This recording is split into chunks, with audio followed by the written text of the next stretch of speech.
올해 들어서 성도님들과 함께 참여하는 것 중 하나가 맥체인 성경 읽기입니다. 특별히 이번 주에 저는 시편 51편을 읽으면서 참 많은 감동과 도전을 받았습니다. 우리가 잘 알고 있는 것처럼 시편 51편은 다윗이 밧세바를 취한 후에 범죄한 이후에 나단 선지자가 그를 방문했을 때에 그가 하나님 앞에 통회하며 지은 시입니다. 16절과 17절의 말씀을 한번 다 같이 저희가 읽어보기를 원하는데요. 한번 힘차게 읽어보도록 하겠습니다. 시작!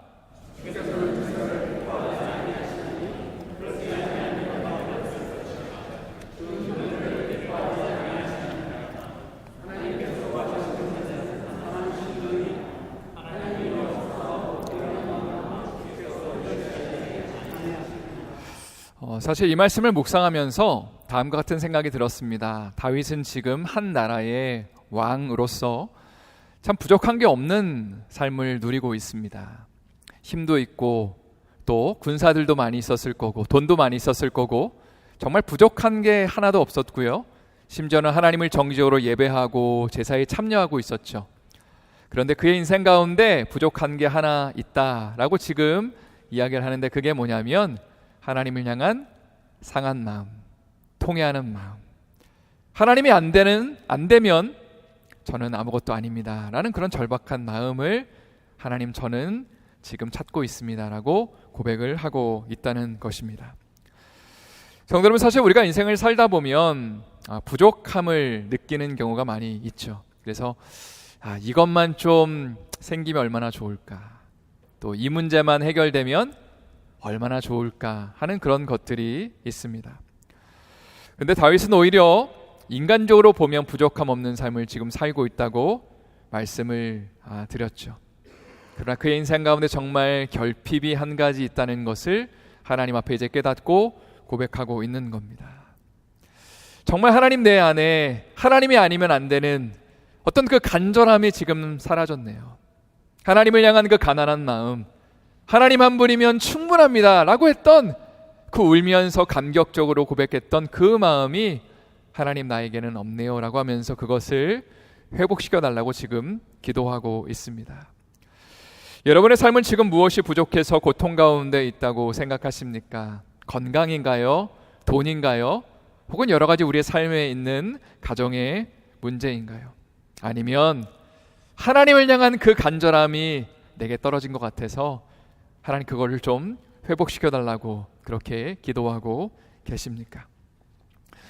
제가 예전에 신문에서 읽었던 기사입니다. 정신과 의사인 리 로빈스 박사가 베트남 전쟁에 참전했던 그 병사들을 대상으로 해서 이제 하나의 추적 관찰 조사를 하게 됩니다. 전쟁이 발발하면 이제 극심한 스트레스와 외로움과 공포 가운데 언제 죽을지 모르니까 이 병사들이 좀 의지할 것들이 필요하게 되죠. 그래서 당시에 문제가 됐던 것이 무엇이냐면 많은 병사들이 특별히 34% 정도가 헤로인 중독에 빠져 있었다는 것입니다. 그러니까 마약을 의지하면서 그 전쟁터에서의 하루하루의 날을 보내게 되었다는 것이죠. 자, 그리고 이들이 고국으로 돌아와서 전쟁이 마쳐지고 돌아와서 로빈스 박사는 이런 예측을 하게 됩니다. 아마도 상당수 많은 사람들이 이 마약 중독 때문에 고생하게 될 거다. 그런데 사실 결과를 보니까 여러 가지 추적 조사를 한 결과를 보니까 그의 예상을 뛰어넘게 됩니다. 그건 생각보다 훨씬 더 낮은 비율로 사람들이 마약으로 인해 고통받게 된 것을 발견하게 된 거죠. 단 10%의 사람만이 마약을 다시 손을 댔고 그리고 1%의 사람만이 궁극적으로는 마약 중독에 빠지게 되고 나머지 사람들은 다 일상으로 복귀를 했다는 것입니다. 이런 결과에 대해 박사는 다음과 같은 결론을 내리게 되죠. 전쟁터라는 것은 사실 극심한 스트레스와 공포와 외로움이 있는 참 쉽지 않은 곳입니다. 사람들이 이런 것과 싸우려고 하니까 나름대로 이제 의지할 수 있는 것들, 마약을 손에 댄 거지만 일상으로 돌아올 때에는 따뜻한 가정이 있고 사랑을 해주는 자녀들이 있고 그리고 배우자와 친구들이 있다 보니까 그들과 함께 시간을 보내니까 마약에 의존할 필요가 없게 되었다는 것입니다. 성도 여러분, 제가 계속해서 강조하는 것처럼 우리의 삶에 부족함 없는 삶을 사는 비결은 우리의 문제와 씨름하는 것이 아니라고 말씀을 드렸죠. 쉽게 말해 부정적인 요소를 해결하려고 이것만 좀 없으면 좋겠다, 이것만 해결되면 너무나 좋겠다 하면 우리의 삶에 부족함이 없어지는 것이 아니라 더 많은 부족함이 느껴지는 것입니다. 오히려 선한 목자이신 여호와 하나님을 갈망하고 그분의 영광과 임재를 맛보는 것, 그분을 만나고 그분과 함께하는 삶이 얼마나 아름다운지, 얼마나 기쁜지를 알아가면 내 삶에 있는 부족함의 요소들이 오히려 보이지 않고 여호와는 나의 목자시니 내게 부족함이 없습니다 라는 그런 고백이 나오게 되더라는 것이죠. 이제 지난 2주 동안 나눈 것을 한번 복습해 보기를 원합니다. 우리는 양과 같이 연약하고 어디로 가야 될지 모르는 참 부족한 존재들이다. 그런데 하나님께서 우리의 삶에 내가 너에게 목자가 되어줄게 라고 우리에게 찾아오시고 다윗의 삶에 동행하기 시작하셨다라는 것을 나눴습니다. 그리고 지난주에는 그 목자이신 하나님께서 우리의 삶을 푸른 초장에 누입게 하시고 그리고 쉴만한 물가로 우리를 인도하신다라는 사실도 이야기하였죠. 오늘은 이제 3절 말씀을 좀 집중적으로 나누기를 소망하는데요, 3절 말씀 한번 다 같이 힘차게 읽어보도록 하겠습니다. 시작.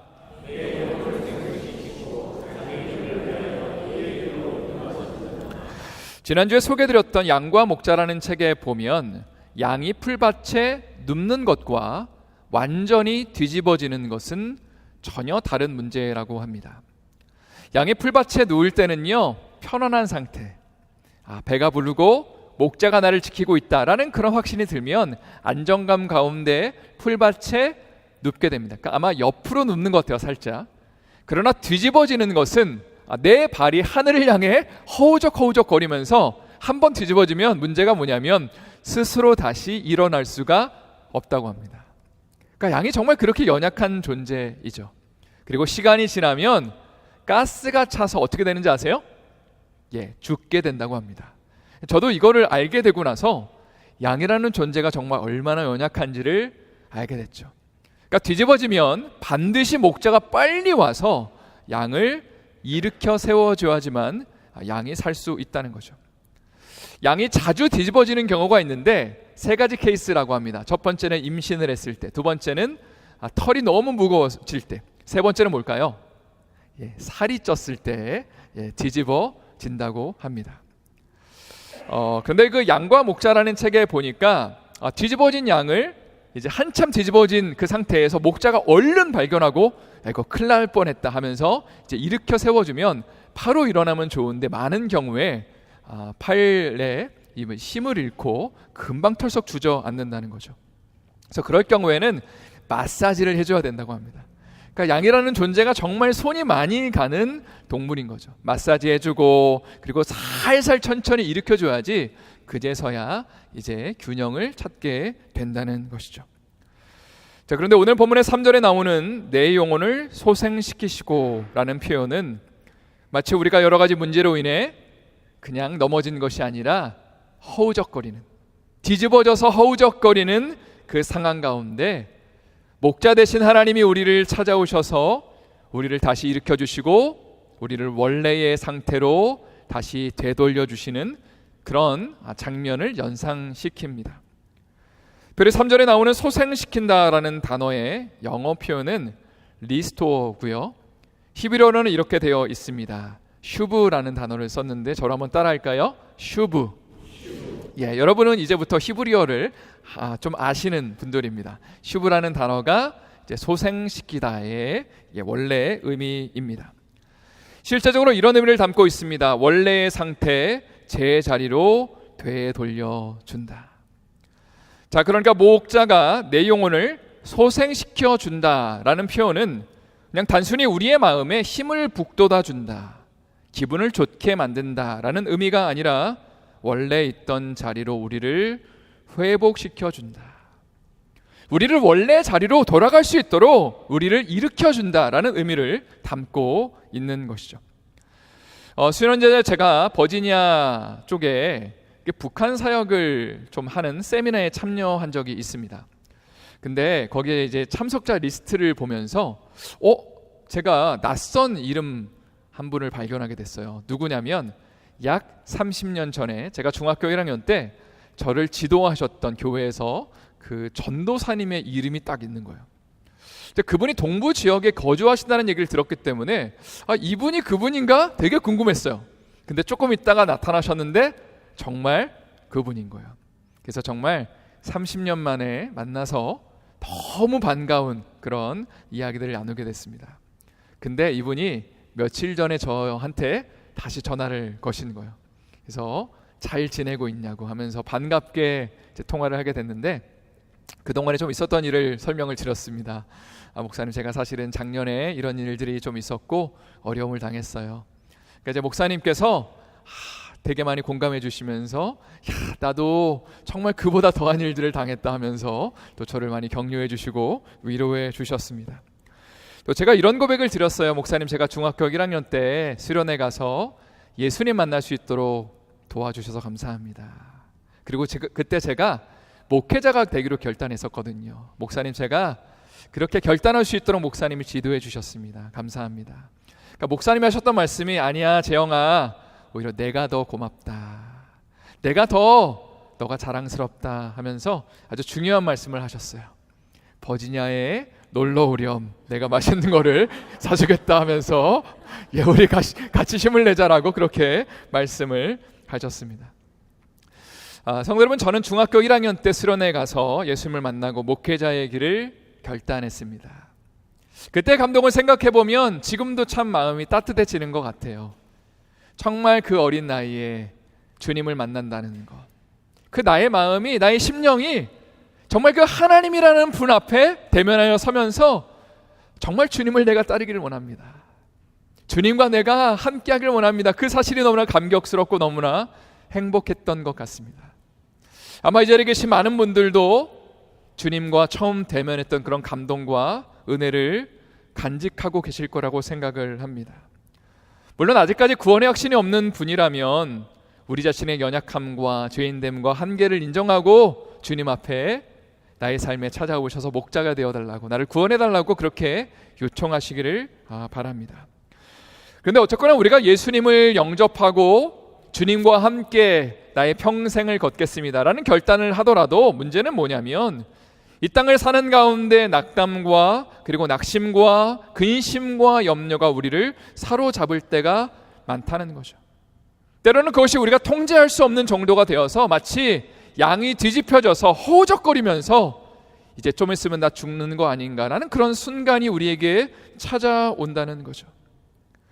양과 목자라는 책에서 필립 켈러는 다음과 같은 고백을 하고 있습니다. 우리는 실망과 낙담과 패배를 경험합니다. 그리고 유혹에 빠지는 가운데 극심한 좌절감을 느끼게 됩니다. 쉽게 말해 하나님의 자녀이고 구원을 받았지만 죄를 짓고 넘어질 때가 있다는 거죠. 그때가 더 좌절스럽다고 말을 합니다. 영적인 낙담과 무기력함을 맛보고 심지어 하나님이 나를 싫어하시는 건 아닌가, 내가 하나님의 자녀로서 이렇게 넘어져 있는데 연약함 가운데 하나님이 나에게 화를 내시는 건 아닌가라는 생각을 하게 되는 거죠. 그러나 하나님이 우리의 영혼을 소생시킨다라는 그 표현의 의미는 뒤집혀져 바둥거리는 우리를 다시 원래의 상태로 회복시켜 주신다. 이게 바로 다윗이 경험했던 하나님이었죠. 아까 말씀드린 것처럼 양이 뒤집어지면 아무것도 할 수 없다고 말씀드렸어요. 무기력해지는 거예요. 좀 있으면 죽는 거죠. 그런데 굳이 목자가 나를 구원해 주지 않아도 되는데 나에게 찾아와서 방황하며 낙담하며 낙심하며 이제 끝난 것 같은 그 인생 가운데 목자가 나의 삶에 개입하셔서 나를 다시 일으켜 주시고 나를 제자리로 돌려주십니다 라고 말하는 것이 바로 내 영혼을 소생시키신다라는 말씀의 의미입니다. 이제 적용적인 차원에서 시편 19편의 말씀을 우리가 한번 읽어보기를 원하는데요, 7절과 8절의 말씀을 한번 힘차게 읽겠습니다. 시작.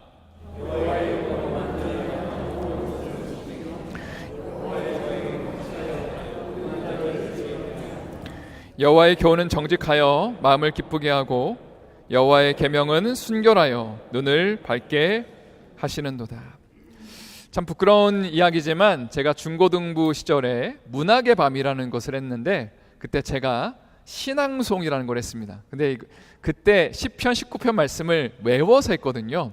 그럼 항상 이제 돌발적인 상황이 발생하게 됩니다. 바로 성경 구절을 까먹는 것이죠. 그래서 정말 잘 나가다가 맨 마지막 구절을 제가 까먹어서 망신을 당했던 그런 기억이 있는 구절이 바로 10편 19편의 말씀입니다. 너무 좋아하시는데요. 제가 그런 연약함의 모습을 보이니까. 근데 어쨌거나 7절에 보니까 여호와의 율법은 완전하여 영혼을 소생시킨다. 영혼을 소생시킨다는 영어 표현이 refreshing the soul입니다. 시편 23편 3절의 말씀, 내 영혼을 소생시키시고와 완전히 동일한 표현을 갖고 있는 거죠. 그러니까 우리의 영혼을 소성시키시는 것, 그리고 우리를 제자리로 돌려주시는 그 주체가 무엇냐면 여호와의 율법이라는 거죠. 쉽게 말해 우리가 하나님의 말씀을 읽고 묵상할 때 우리의 삶에 어떤 일이 벌어지냐면 하나님이 우리를 원래의 자리로 되돌려 주신다. 낙심에 있고 낙담에 있는 우리의 마음이, 우리의 영혼이 하나님의 말씀을 읽을 때에 다시 제자리로 돌아오게 된다는 것입니다. 다윗은 그의 인생 가운데 살아계신 하나님을 경험하는 방법, 살아계신 하나님과 함께 동행하는 방법, 그리고 자신의 마음이 정말 바닥으로 떨어졌을 때에 하나님의 말씀을 묵상하며 그 말씀이 나를 다시 일으켜 세워주네요 라고 그렇게 지금 고백하고 있는 것입니다. 그래서 이번 주에도 여러분들에게 계속해서 강조하며 실천하기를 권고하는 것은 하나님의 말씀을 읽는 일에 동참하는 것입니다. 하나님의 말씀을 읽을 때, 그리고 하나님이 주신 감동을 가지고 우리가 또 묵상 노트를 기록할 때에 하나님 우리의 영혼을 소성시켜 주시는 거죠. 또 지난주부터 가정예배 캠페인을 저희가 하고 있습니다. 자녀가 있는 부모님들은 꼭 일주일에 한 번 이상 아이들과 함께 예배의 자리를 가지시기를 권고합니다. 사실 교회에서 하나님을 부르는 것도 의미가 있지만 우리 자녀들과 함께 가정 안에서 하나님을 부르는 것 너무나 의미가 있습니다. 하나님의 이름을 부르고 하나님 앞에 감사를 고백하고 그리고 기도 제목을 나누고 손을 잡고 한번 기도해 보는 것.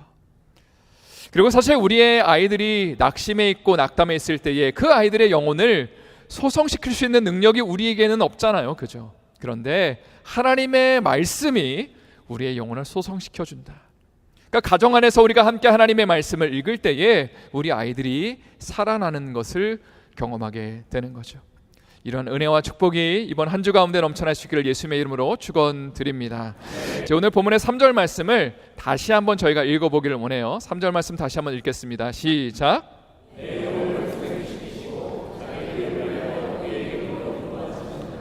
여기 보니까 하나님이 우리의 영혼을 소성시켜 주시고 우리를 제자리로 되돌려 주신 다음에 그냥 그대로 두시는 것이 아니라 우리를 자기의 이름을 위해서 의의 길로, 올바른 길로, 하나님이 예비하신 길로 우리를 이끌어 가신다라고 그렇게 우리에게 이야기를 하고 있습니다.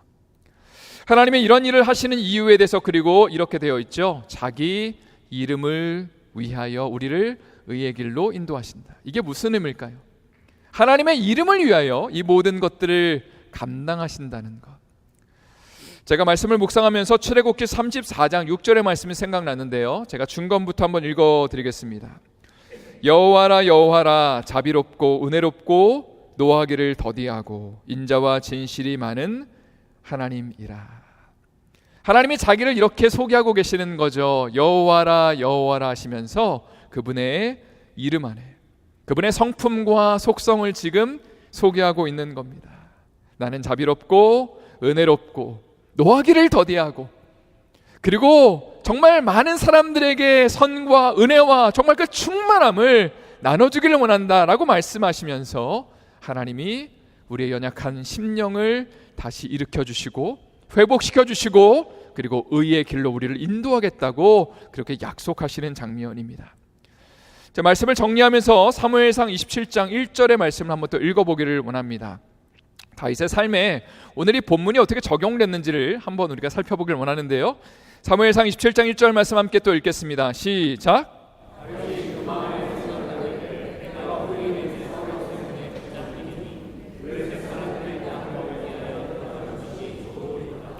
사울이 이스라엘 온 영토 내에서 다시 나를 찾다가 단념하리니 내가 그의 손에서 벗어나리라 하고, 여기 보니까 광야에서의 시간을 보내고 있는 다윗이 지금 낙담하며 절망하는 가운데 그가 지금 하나 결단한 내용이 나옵니다.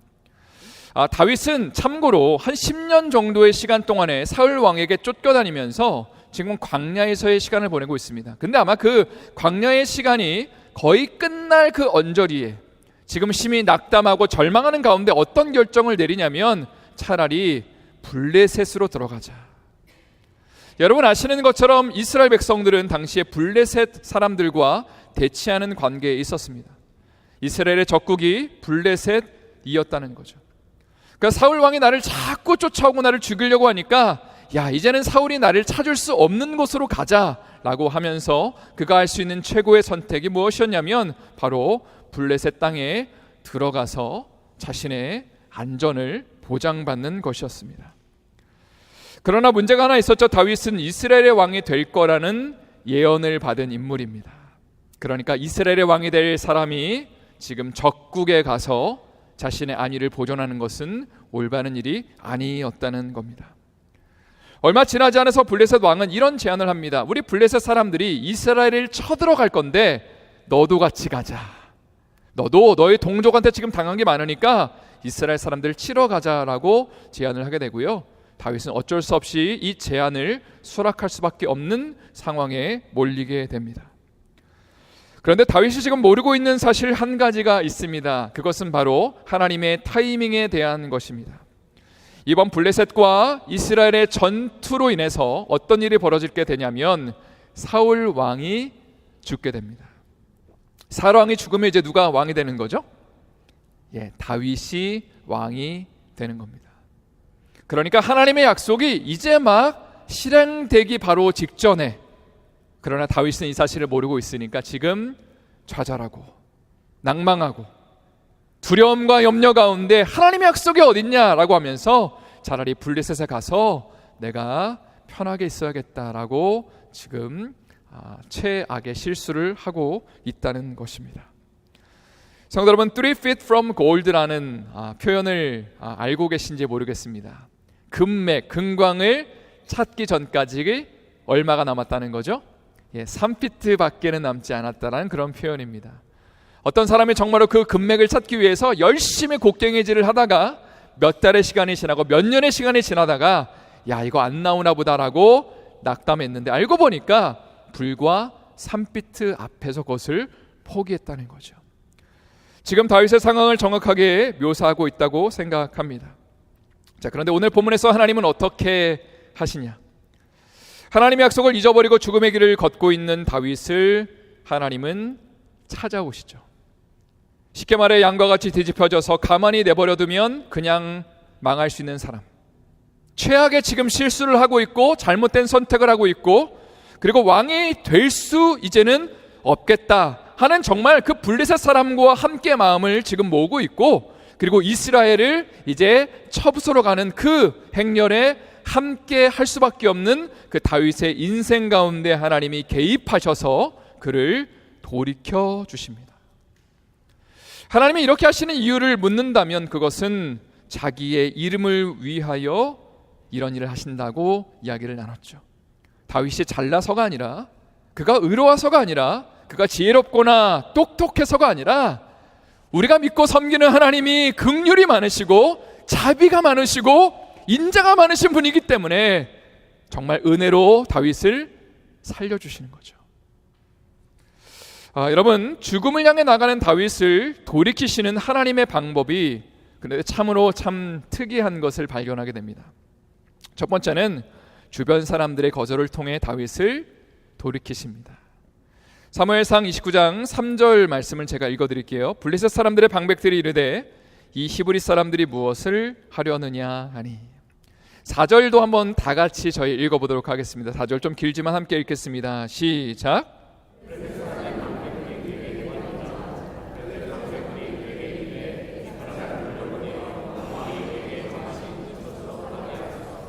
그는 우리와 함께 싸움에 내려가지 못하리니 그가 전장에서 우리의 대적이 될까 하나이다.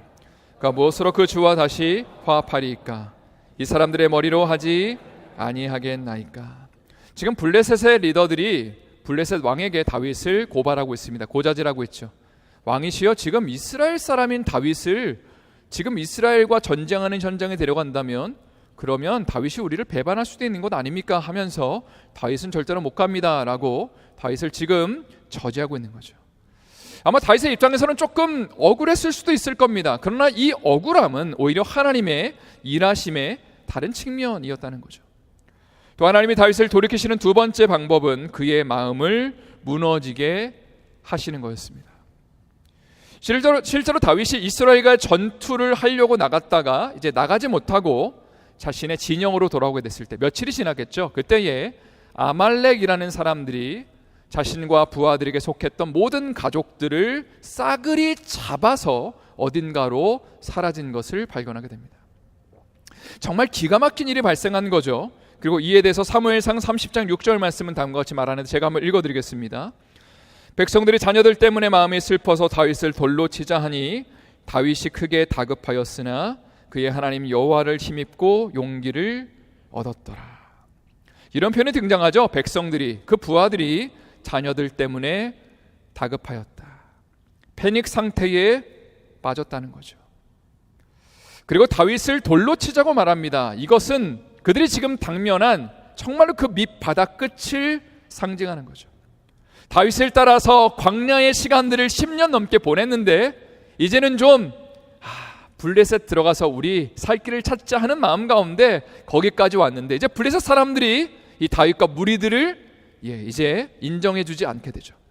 그리고 진영으로 돌아가자 했는데 가족들끼리 그 자녀들까지 온전히 사라지고 없어진 그 장면들을 보면서 아마 그 부하들은 이제 끝났다, 우리는 너 죽고 나 죽자, 다윗을 지금 우리가 리더로 삼고 따르는 것이 무슨 의미가 있냐 하면서 모든 것들을 중단하며 다윗을 돌로 치고자 하는 것이죠. 그러나 여러분, 이것은 하나님께서 다윗을 살리기 원하셨던 하나님의 방법이었습니다.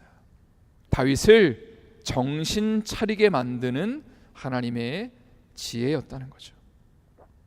그리고 비로소 다윗은 그의 하나님 여호와를 힘입고 용기를 얻었다라고 그렇게 되어 있습니다.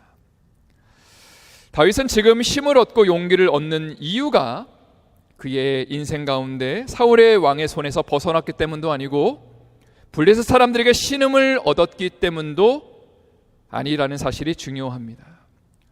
자신과 부하들에게 가족들을 다 빼앗긴 상황, 부하들이 나를 돌로 치려고 하는 그 상황, 그런데 그 와중에 하나님으로 말미암아 힘을 얻고 용기를 얻었다.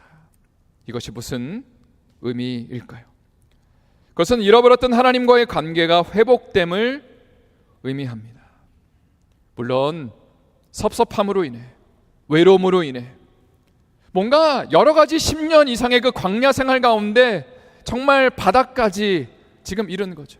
나 못하겠다고, 하나님의 약속이 도대체 어딨냐고, 내가 왕이 된다라는 그 약속이 정말 성취되는 거 맞냐고 지금 다윗은 낙담하고 낙심하며 최악의 잘못된 선택을 그 하는 가운데, 그러나 그 바닥 가운데 그의 처음 고백을 회복하는 거죠.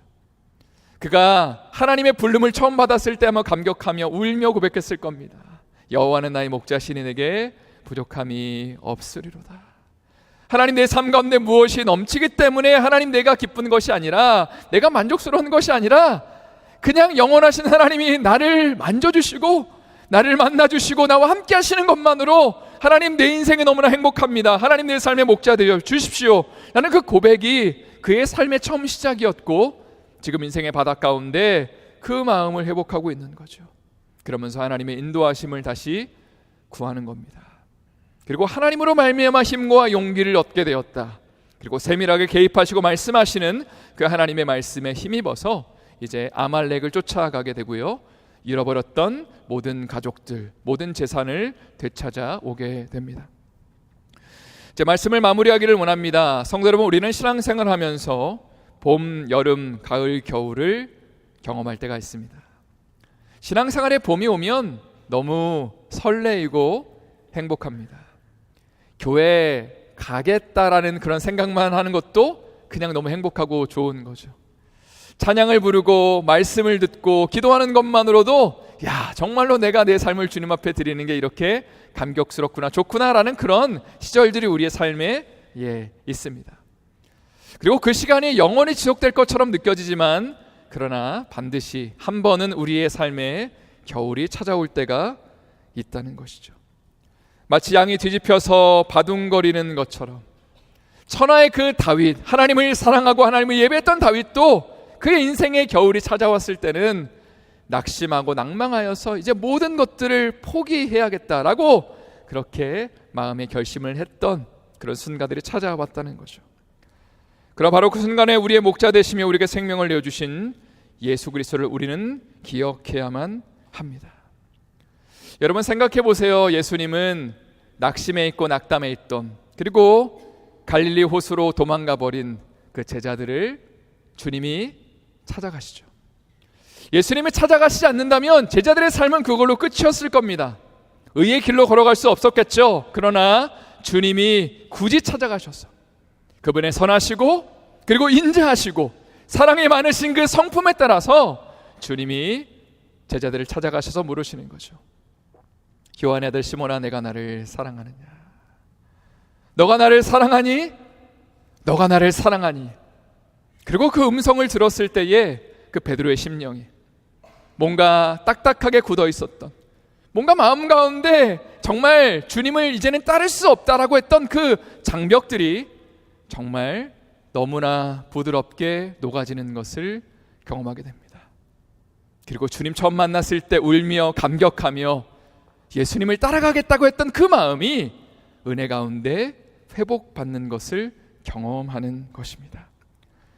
성도 여러분, 혹시 인생의 겨울을 지금 보내고 있다고 생각하는 분들 계십니까? 그리고 그 시간들이 이제는 끝나지 않을 것 같다라고 생각하시는 분들이 있다면 선한 목자이신 예수님을 기억하십시오. 그분이 분명히 찾아가실 겁니다.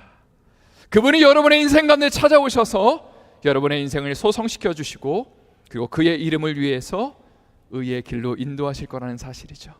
이런 예수님을 경험하고 그 예수님으로 말미암아 부족함 없는 삶을 살아가는 우리의 삶이 되기를 예수님의 이름으로 축원드립니다.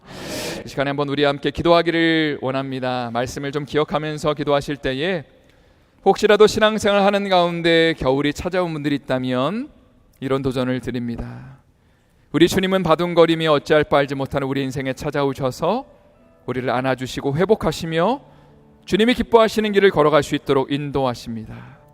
우울하고 힘들고 답답한 시간들 속에 예수님 때문에 힘을 얻게 해주시고 주님의 임재와 영광과 회복의 축복을 허락하여 주시옵소서. 또 새로운 예배 장소를 놓고 기도하실 때에 외형적인 준비뿐만이 아니라 우리의 마음이 잘 준비되기를 원합니다. 마땅히 혹시라도 내려놔야 될 것들이 있다면 회개하는 시간을 갖게 해주시고 새로운 마음과 주님 주시는 사명과 비전을 가지고 믿음으로 하나님이 허락하신 예배 처소에 우리가 들어갈 수 있도록 우리의 삶을 인도하여 주시옵소서. 이 제목 가지고 기도하시